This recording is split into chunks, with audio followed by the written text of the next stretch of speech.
Hey everyone, welcome back to the Redcat University. Now, if you are a regular viewer of the channel, and we know that you are because you went down and clicked that subscribe button, you probably noticed that the Gen 8 is not on the workbench today, and we're back with the Camo X4. We've got some exciting option parts to install on the rig. Today, we're going to focus on the rear aluminum link mounts and the rear aluminum axle truss. These will add some more durability, and these parts look great as well. All right, let's get to work. So we're going to start off the option install today with the upper truss. Now, the factory one is a composite plastic, and of course this here is an aluminum unit, and this is going to be much stronger for those of you that are a little hard on your Camo X4.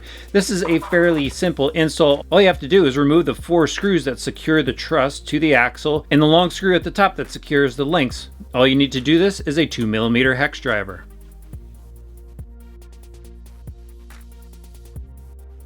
Once all the screws have been removed, take out the stock truss, and of course just slip the new one back in place and reinstall it using the factory hardware. And now we'll swap out our axle link mounts. Start by removing the 4 screws that secure the mounts of the axles. Once the screws have been removed, the axle will fall out of place, and now we can remove the screws that hold the link to the mount.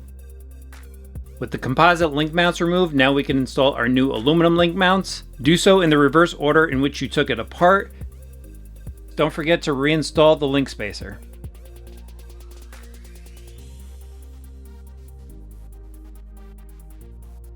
There we have it. Our new aluminum link mounts are installed, and all we have to do is throw the tires and body back on, and this truck is ready for some more fun. Alright guys, you know what to do. Head down to the description to find links to these products, and of course, while you're there, hit that subscribe button, and we'll see you back here next week for another Redcat Racing how-to video.